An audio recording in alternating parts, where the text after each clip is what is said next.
Pedro. Pedro.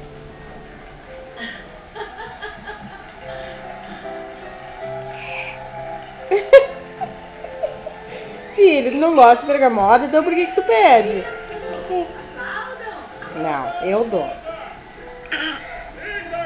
Então não come mais. Tu não gostou, não come mais.